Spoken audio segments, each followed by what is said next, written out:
visite doctorant, c'est des échanges. C'est toujours très agréable de découvrir l'éventail qui est très large, les travaux qui sont menés. Alors, je vais commencer du coup ma session de présentation. Je m'appelle Clarisse Madjouni, je suis en deuxième année de doctorat spécialité neuropsychologie et psychopathologie. Je suis sous la direction du docteur Sophie Bayard. Alors aujourd'hui, ma thèse s'intitule TDAH, fonctionnement exécutif en vie quotidienne et sommeil, notamment insomnie et hypersomnolence. Quelles interactions? Je vais vous poser un peu le contexte de la littérature.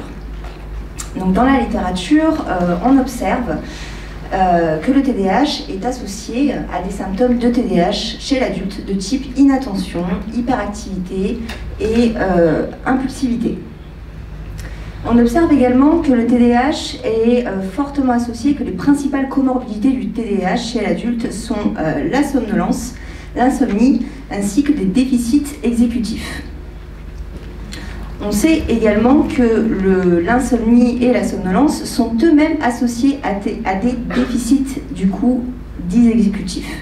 Donc on a vraiment des liens entre nos trois variables d'intérêt, TDAH, hypersomnolence, insomnie, TDAH du coup fonction exécutive et hypersomnie, insomnie pardon, et fonction exécutive.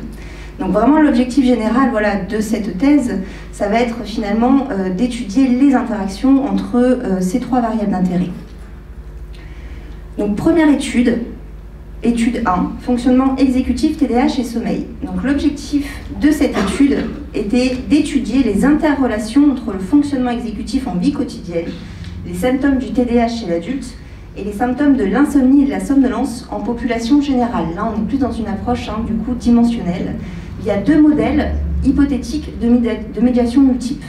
Donc on a posé, vu les interrelations que je vous ai évoquées sur la première diapo, on a proposé deux modèles hypothétiques de médiation multiple. Le premier modèle pose l'hypersomnie, les symptômes d'insomnie ainsi que les symptômes de somnolence comme médiateur entre le lien des symptômes du TDAH chez l'adulte et un dysfonctionnement exécutif en vie quotidienne.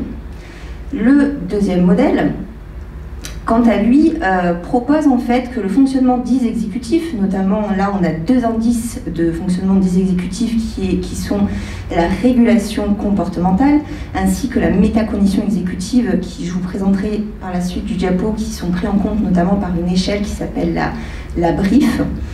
Donc on pose dans ce deuxième modèle hypothétique de médiation multiple que le fonctionnement dysexécutif en vie quotidienne serait médiateur du lien entre les symptômes de l'insomnie, les symptômes de la somnolence et les symptômes du TDAH chez l'adulte. Donc, quels sont les participants de notre étude? Donc, les participants sont au nombre de 442 participants recrutés en population générale. Ils ont un âge étalonné entre 18 et 89 ans, donc on a une tranche d'âge qui est assez grande. Concernant le sexe, on a 56% de femmes et le niveau d'études entre 5 et 24 ans. Donc on a une population, on a en tout cas un effectif de participants assez représentatif de notre population générale.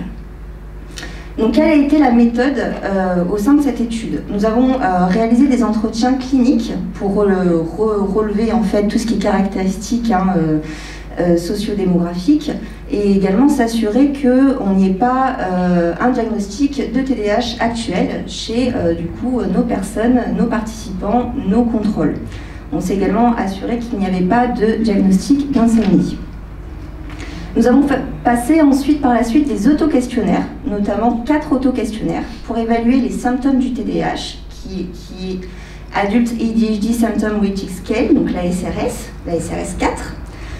On a également du coup utilisé l'inventaire d'évaluation comportementale des fonctions exécutives pour évaluer du coup le fonctionnement exécutif en vie quotidienne.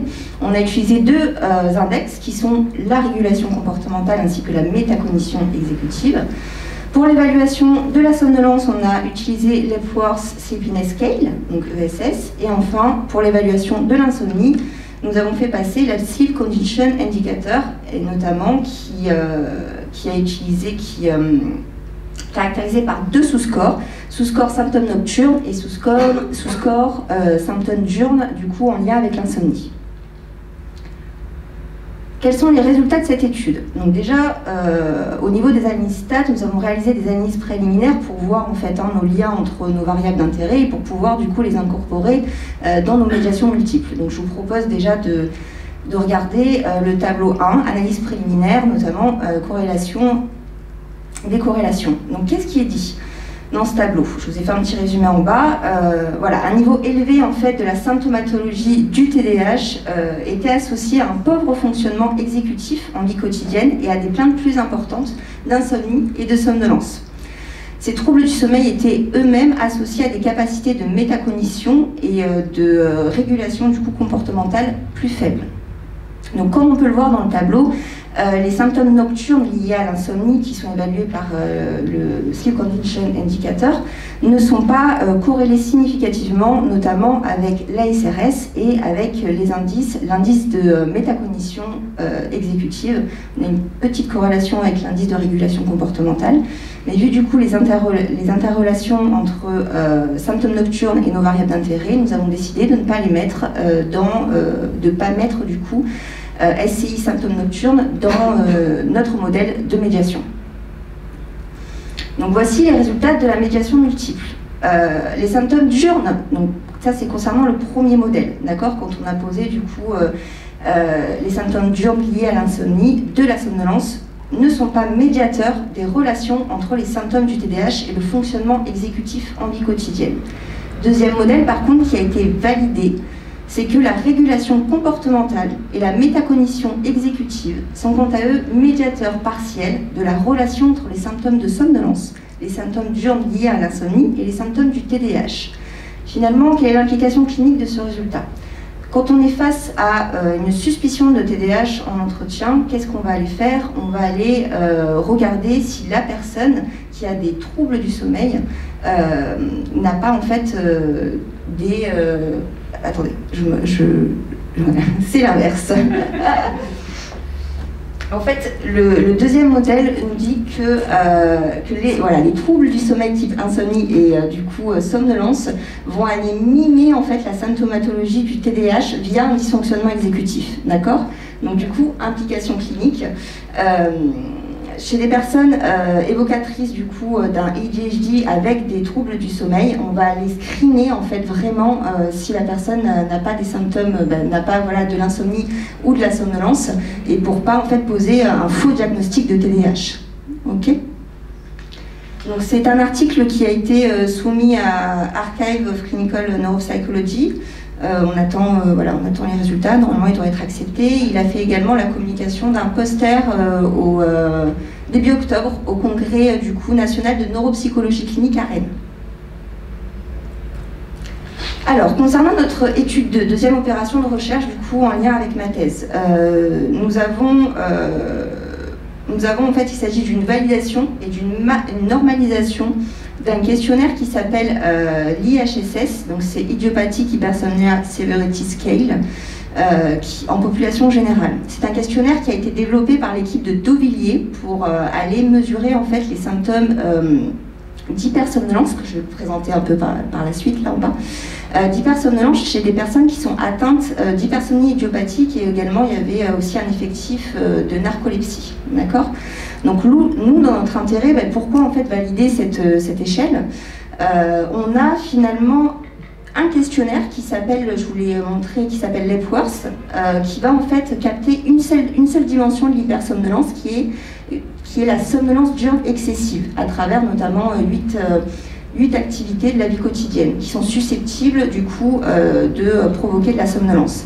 Alors que l'hypersomnolence est définie certes par la somnolence diurne excessive, mais également par deux autres symptômes qui sont l'inertie du sommeil et le temps, du coup, la quantité excessive de sommeil de nuit et ou de jour. Donc, et ou de jour, c'est pour finalement les siestes qui sont comptabilisées du coup dans cette troisième dimension. Donc nous avons terminé le recrutement, nous avons 612 du coup participants contrôle. Les mesures ont été également, enfin les analyses stats ont été faites, donc analyse factorielle exploratoire. Et au niveau de la normalisation du coup de l'IHSS, on a proposé une méthode Barona qui prend en compte les caractéristiques du coup, notamment l'âge, le niveau socio-éducatif et le sexe dans le calcul du score Z. D'accord. Parce que c'est vrai que dans la première validation du coup de l'équipe de Villiers, c'était un score du coup seuil qui était proposé, supérieur ou égal à 22. Enfin, pour ma troisième du coup opération de recherche, donc là intitulée Sommeil, TDAH et EMA. Donc l'objectif en fait est d'étudier, parce que c'est toujours le cas, l'effet de l'hypersomnolence et de l'insomnie sur l'expression clinique des symptômes du TDAH. Donc là, ça sera chez des personnes, donc là on est plus dans une approche catégorielle, puisque ça sera chez des personnes du coup qui seront des personnes adultes qui seront atteintes du coup d'un TDAH. Et en vie quotidienne, via le développement d'une application du coup sur smartphone, sur le principe de l'EMA, donc Ecological Momentary Assessment. La revue de littérature est déjà bien amorcée.